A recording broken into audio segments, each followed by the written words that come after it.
I'm Elizabeth May Marion Hutchison. I was born on April 14th, 1924, in rural Adams County, in the Broomfield, East Lake area. I'm 95 years old now. My earliest recollections are of my grandfather. When I was 3 years old, he was suffering from hard miner's disease, and he reclined on the settee, and I can remember him lying there, and there was a button on it that could push and either lower it or raise it higher. And that was fun for me, because I would press it, and then everybody would say, "Betty, don't!"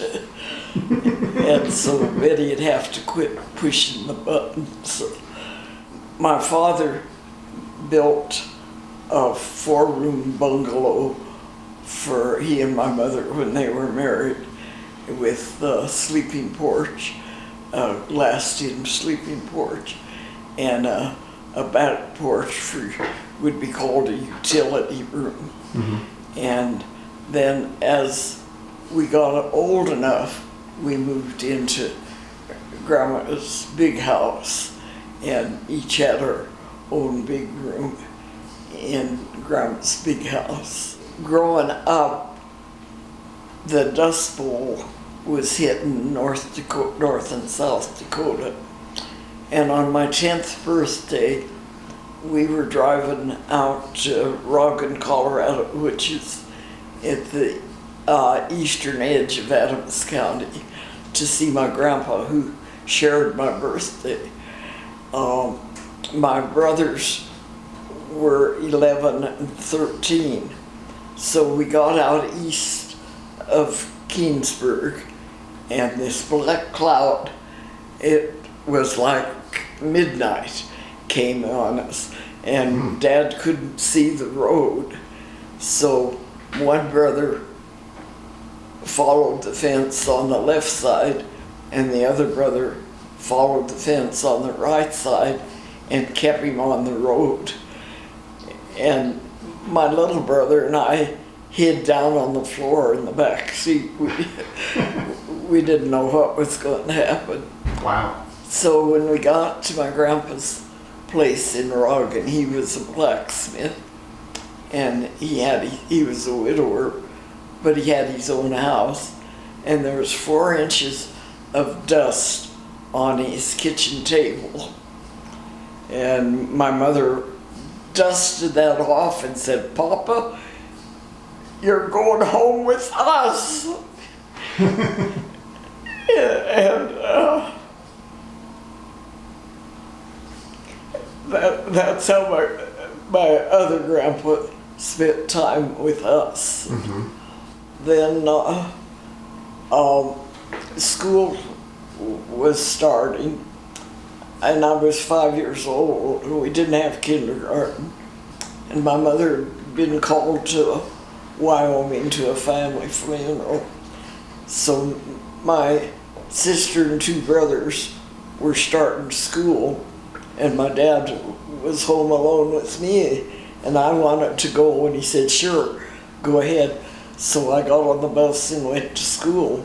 Well, the principal said, "Well, she's here, she might as well stay." So I started first grade when I was 5.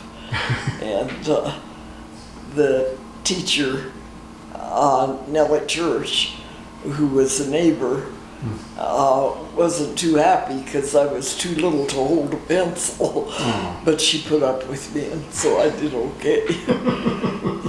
And my brother, he got practice running because the bus driver would kick him off the bus.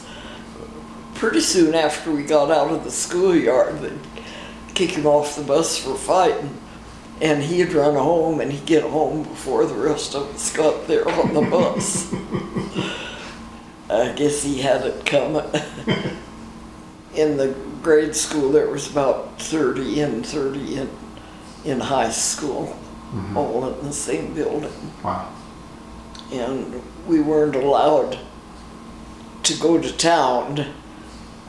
We weren't allowed to leave campus, but you could sneak off and nobody would miss you.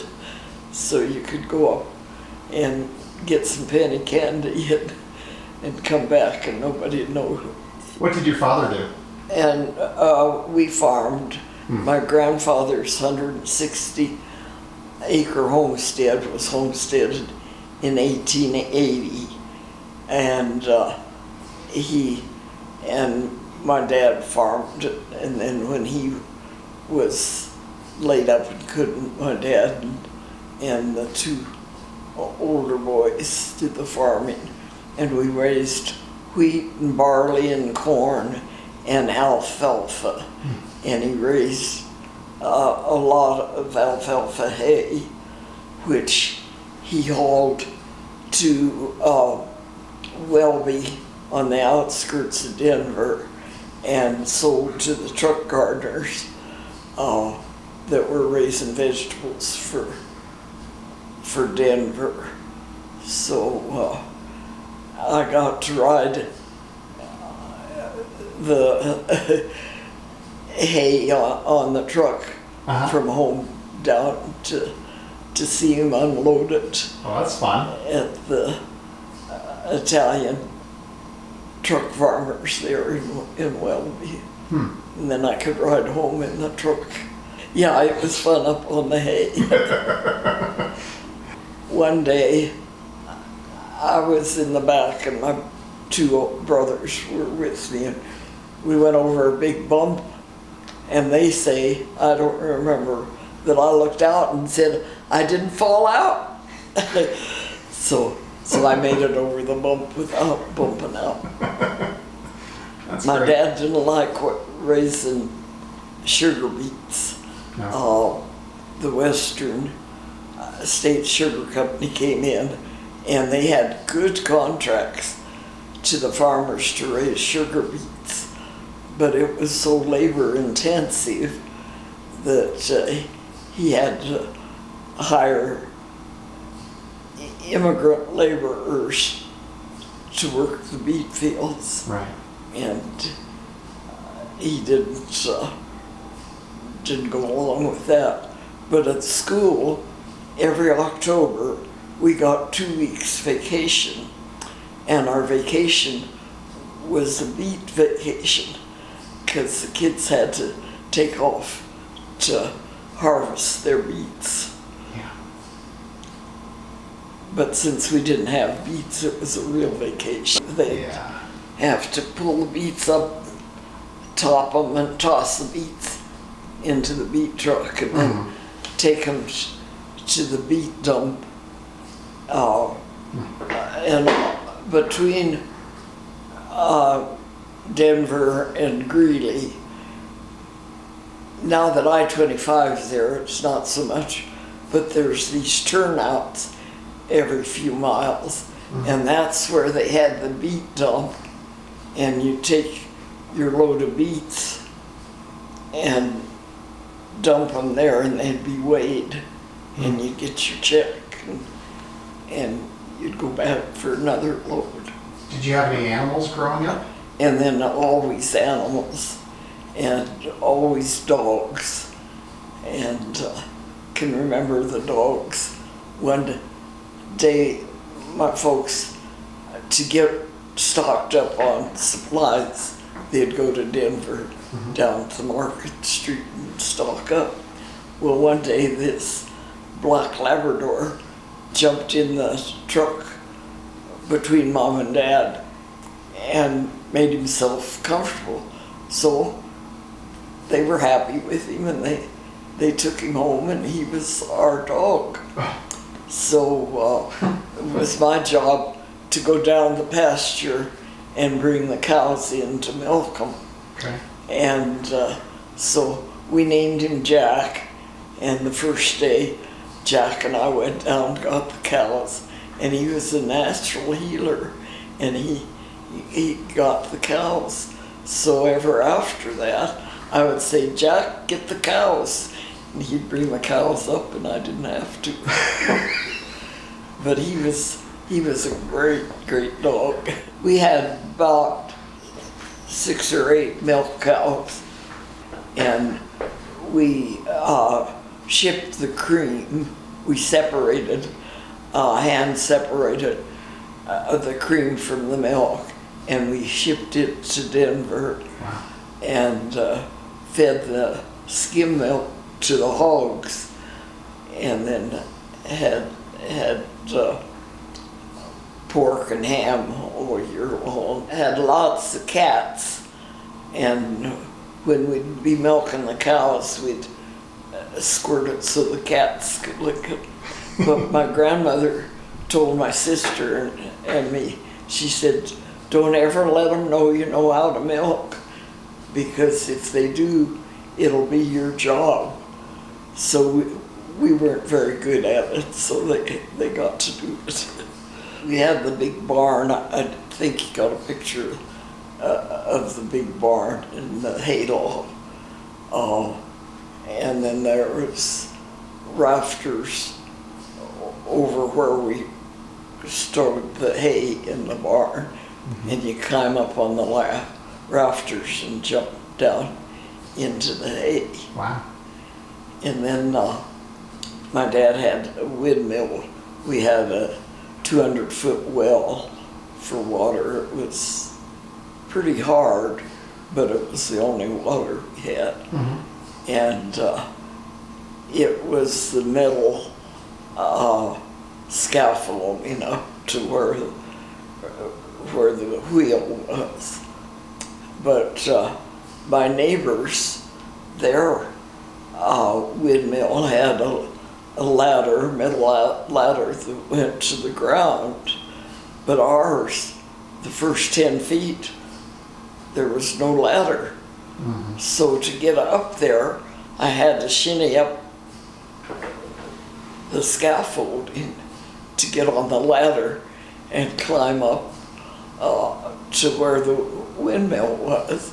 And then there was a 2x4 that went between the wheel and the water tank, and I could walk the 2x4 to the water tank and get up on the water tank. Oh. But then I had to walk it back to get down. Yeah. Did the Dust Bowl affect farmers here in Colorado? Yeah, we didn't have the worst of it. Out east they did. Mm-hmm. But our fences sand dunes were over fences, clear up to the top of the fence posts. And it was that fine silt. And so they started doing the crop, they'd seed one row and let the other row fallow, and that stopped the blowing from it. But there was absolutely no rain for those 33, 34, and 35. There was no precipitation in the area. Wow. It was just complete drought. So, how did your family survive? well, the dryland wheat did well, and it was really sought after by the millers because it was hard wheat, and it was highly desirable. Oh, good. And we had our own granary, and we could store the wheat there until we took it to the elevator in town. Right. And that room in the granary full of wheat was so nice to sleep in. You just crawl into, and it was so nice. Oh, wow. But And all your cats took care of the mice, right? yeah, the cats took care of the mice. They were very lean years of the Depression, but Mother and Grandma had the garden and we were able to raise our own food.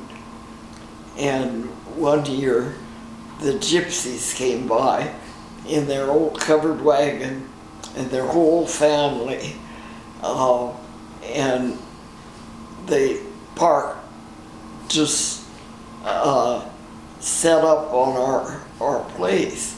So my dad took a ham down to them and some fresh vegetables, and they gave us a little white fox terrier that we named Pug, and we had her forever.